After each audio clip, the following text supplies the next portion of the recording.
वंदे गुजरात।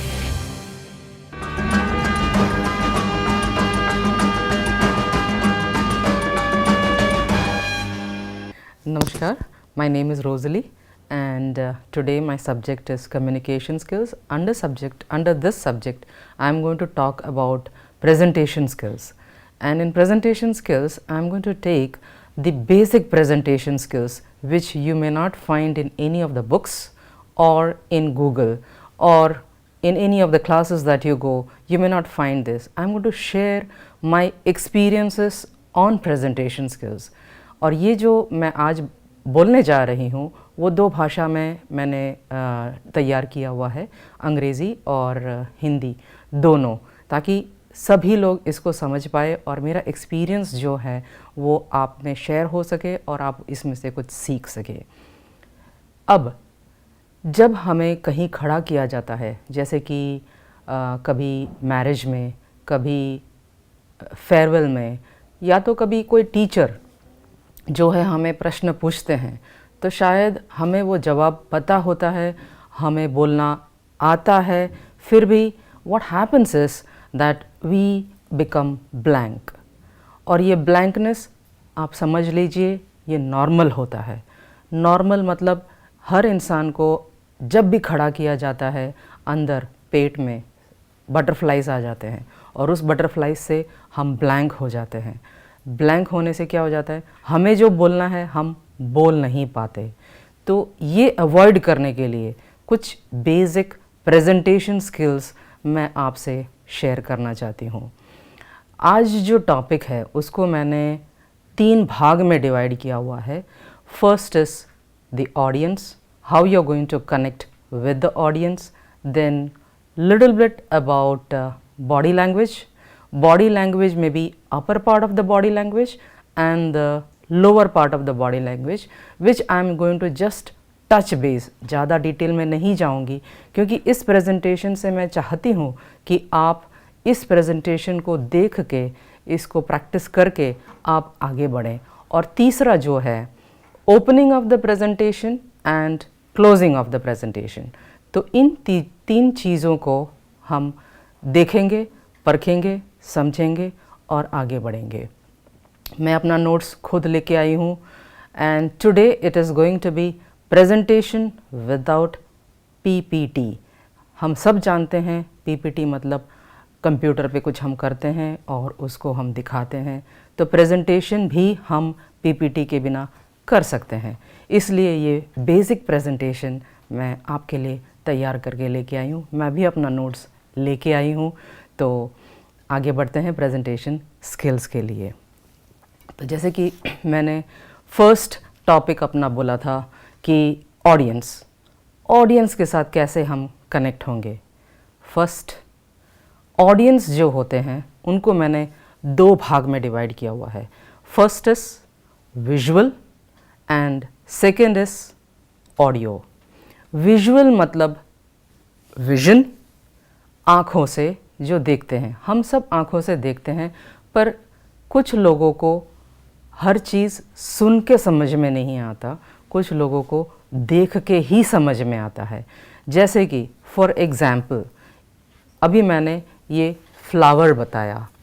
ये जो फ्लावर है,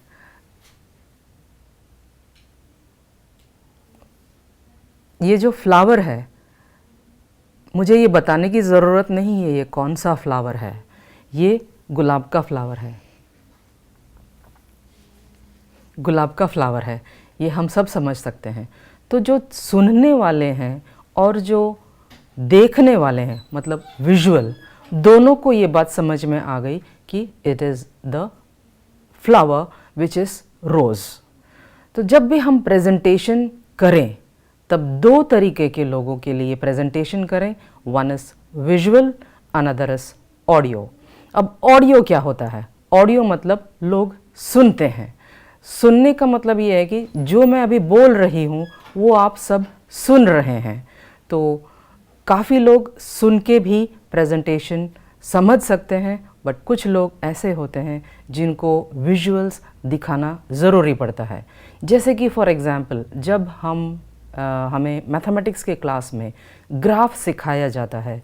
ग्राफ सबको पता है, ग्राफ क्या होता है, पर कुछ बच्चों को ऐसा होता है कि ग्राफ अगर दिखाया जाए देन एंड देन ओनली हमें ये समझ में आएगा।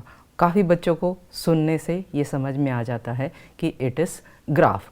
तो ध्यान रखिए, जब प्रेजेंटेशन करें ऑडियंस दो प्रकार के, one is visual, another is audio. अब नेक्स्ट, आई कांटेक्ट। बहुत बार आपने सुना होगा कि आई कांटेक्ट के बारे में। अब ये आई कांटेक्ट क्या चीज़ है? आई कांटेक्ट का मतलब आँखों से देखना और सबको देखना। पर आप सबको कैसे देखेंगे? क्या आप सभी ऑडियंस के साथ आँख से आँख मिला पाओगे? ज़रूरी नहीं है कि आप आँख से आँख मिला पाओगे। तो क्योंकि उनकी आँखों से कुछ ऐसे तेज़ निकलता है कि आप नहीं दिख पाओगे, फिर आप क्या करते हो? आप ऊपर देखना शुरू करते हो। ऊपर देखने से क्या होता है? आप ऑडियंस को नहीं देख रहे हो। ऊपर कितने मकड़ी के जाले हैं वो दिखाई देगा आपको, पर ऑडियंस तो नहीं दिखाई देंगे। इसलिए हमें मकड़ी के जाले नहीं देखने हैं, हमें ऑडियंस को देखना है। और अगर ऑडियंस को देखना है तो हमें आई कांटेक्ट मेंटेन करना पड़ता है। और दूसरा, चलो हमें ऊपर नहीं देखना है तो कुछ लोग क्या करते हैं, अरे इतने सारे पब्लिक यहाँ पे बैठे हुए हैं, how am I going to speak? तो हम क्या करते हैं, हम नीचे देखते हैं। नीचे देखने से क्या होता है, हम उनको देख ही नहीं पा रहे। वो बेचारे तरस रहे हैं कि हमें देखें, और हम क्या करते हैं, ऊपर देखते हैं और नीचे देखते हैं। बहनों और भाइयों, ये बहुत कॉमन है, इसको हम ओवरकम कर सकते हैं। ये ट्रिक ये है कि ये जो आँखें हैं, भले ही आई कांटेक्ट है, पर आपको आँख की तरफ नहीं देखना है। आँख के ऊपर जो आईब्रोज हैं, इस पोजीशन पे अगर आप देखोगे तो आपको ऐसा लगेगा yes I am having eye contact. और सामने वाले जो ऑडियंस हैं उनको भी ऐसा लगेगा कि यस द प्रेजेंटर, यानी कि आप उनको देख रहे हो। So this is called eye contact. ना ऊपर देखना है, ना नीचे देखना है, और हर एक को देखना है। और हर एक के कहाँ देखना है आपको? आईब्रोज के ऊपर। आँखों में मत देखिए, बट आईब्रोज के ऊपर आप देखिए, तो they will feel yes you are looking at them, and you will feel yes I am looking at them. तो उनका चेहरा भी आपको दिखाई देगा और वो भी आपको देख सकेंगे। So this is all about eye contact. अब आई कांटेक्ट के बारे में, आपको इमोशनली ऑडियंस के साथ कनेक्ट होना है। अब इमोशनली ऑडियंस के साथ कैसे कनेक्ट होंगे? क्या आपको रोना है? नहीं। क्या आपको ज़्यादा हंसना है? नहीं। ये सब हम जानते हैं कि these are emotions. Yes, these are emotions, पर आप ऑडियंस के साथ कैसे कनेक्ट करोगे? Say for example, I would say I am coming from ABC college and I am going to train on this particular topic. आपने connect किया, नहीं किया, ऐसा भी हो सकता है। जैसे आपने फिर थोड़ी देर ऊपर देखा, थोड़ी देर नीचे देखा, फिर याद आया कि मैं ये बोल सकता हूँ कि नहीं बोल सकता हूँ। यस, ये सब आपके सवाल हैं और रहेंगे, और इसका भी सॉल्यूशन है कि आप लाइव एग्जाम्पल दें।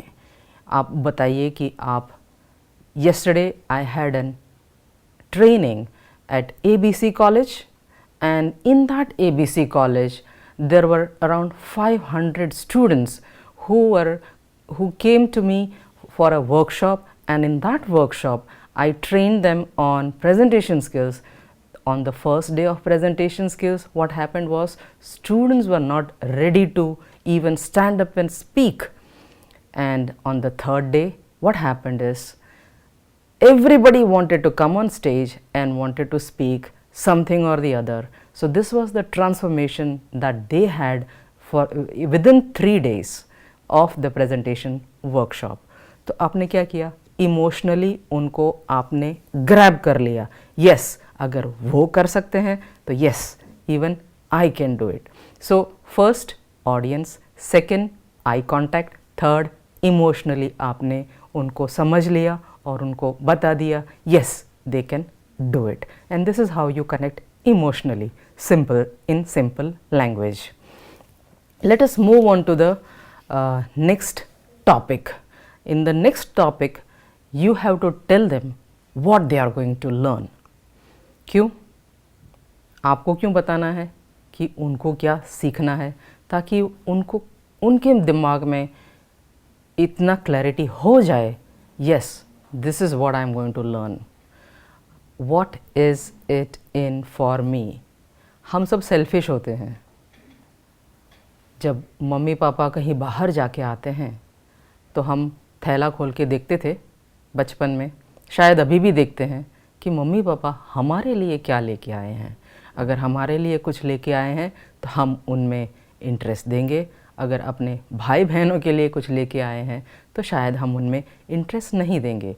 सेम थिंग जब ट्रेनिंग होता है, जब आप प्रेजेंटेशन करते हो, तो सेम थिंग उनको भी लगता है, ऑडियंस को भी ऐसा ही लगता है, व्हाट इज़, मेरे लिए क्या है, इस प्रेजेंटेशन में मेरे लिए क्या है.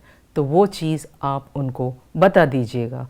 जैसे कि स्टार्टिंग में मैंने आपको बताया मैं क्या कवर करने वाली हूँ. 3 topic, one is presentation itself, another is body language. Body language में भी सिर्फ 2 चीज़ कवर होगी, that is face, upper body and the lower body. Lower body में hands, and the third is opening and the closing of the presentation. तो you are clear कि इस 1 घंटे के अंदर आप क्या सीखने वाले हो, मेरे साथ बैठ के आप क्या सीखने वाले हो, क्या ये आपको काम आएगा, नहीं आएगा, ये सब आपने अपने आप एनालाइज कर दिया. और आपको अगर देखना है, सुनना है, परखना है, सीखना है, तो आप इसको देखना शुरू कर देंगे. सो ये क्लियर हो गया. नाउ इमोशनली तो आप कनेक्ट हो चुके, अब आप बोल रहे हैं. प्रेजेंटेशन स्किल्स जो है, यस आपको सुनने के लिए वो लोग आए हैं, पर ऑडियंस को भी थोड़ा सोचने का मौका आपको देना पड़ता है. जब भी आपने कभी कोई इवेंट देखा होगा, आपने देखा होगा कि जो एंकर है या तो स्पीकर है, थोड़ा दौड़ के आते हैं. क्यों? वो वार्म अप करके आते हैं ताकि वो एनर्जी बरकरार रहे. पर आप तो दौड़ के नहीं आ सकते, आप तो सामने खड़े ही हैं. तो आपको आप तो एनर्जेटिक हैं ही, आपके ऑडियंस को थोड़ा एनर्जेटिक मेंटली बनाना है. आप कैसे बनाओगे? प्रश्न पूछ के. अब कैसा प्रश्न पूछना है वो आपके टॉपिक पे निर्भर करेगा.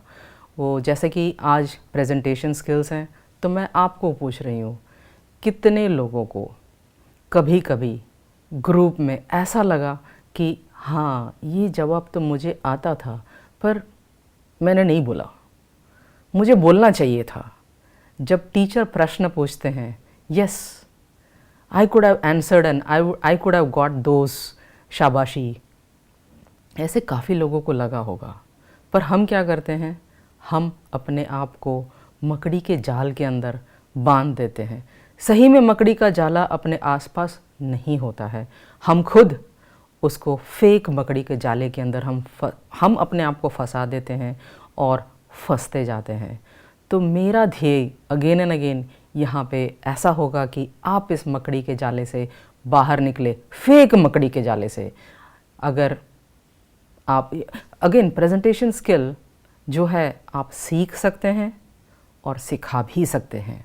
इसलिए अगर कोई सोचता है कि नहीं मैं बोल नहीं पाऊँगा या पाऊँगी, ये गलत है, ये फेक मकड़ी का जाला है.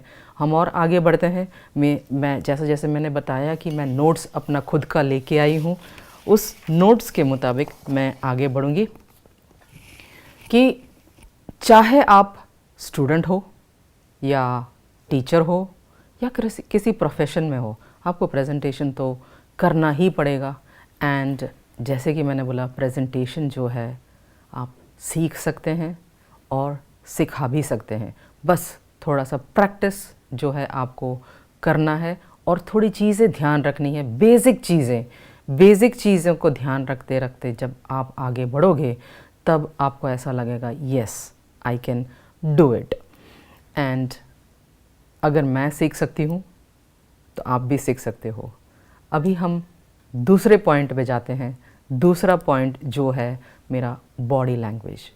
बॉडी लैंग्वेज में भी मैंने बताया था कि मैं अपर part of the body that is face, lower part of the body that is hand, gestures मैं आपको बताने वाली हूँ, क्योंकि इसका भी रीज़न है। इसका रीज़न ये है कि मैं बैठ के अभी प्रेजेंटेशन दे रही हूँ, जो शायद मैं पहली बार दे रही हूँ, इसलिए। So I will be covering the face and the hand, और अगर वक्त मिला तो थोड़ा सा ग्रूमिंग भी ले लूँगी, पर वक्त मिला तो that is again towards the end. अब फेस जो है सबको दिखता है, जैसे कि आपको मेरा फेस दिख रहा है, मैं कैसे बोल रही हूँ, कैसे किस तरफ मेरा सिर हिल रहा है, all these things you can see it. Face में भी दो भाग हैं, one is upper and another is lower. अब lower part of the body में फेस को भी मैं lower part of the body बता देती हूँ। Upper part of the face is this, जो आईब्रोज के ऊपर हैं, जिसको आप या मैं मैनिपुलेट नहीं कर सकते। अगर आपने ऐसे किया तो या तो कुछ अच्छा हुआ या तो कुछ अच्छा नहीं हुआ, पर हाँ, ऐसे करके आप अपना मुंह ऐसे ज़रूर रख सकते हो, पर ये जो है इसको आप मैनिपुलेट नहीं कर सकते। इसके नीचे जो है, अगर आप ट्रेंड हैं तो आप उसको ज़रूर मैनिपुलेट कर सकते हैं। तो जब भी आप प्रेजेंटेशन के लिए जाओ तो अपना जो आईब्रो है, आपको ऐसा लगना चाहिए, yes, I am here to train, to impart something good for the people who have come to listen to me. देखो मेरा आईब्रोज ऊपर ही है, और आईब्रोज ऊपर रखने का एक और फ़ायदा है कि अपने आप आईब्रोज ऊपर रखते हैं तो अपने आप आपका जो चेहरा है ऑटोमेटिक स्माइल करने लगता है।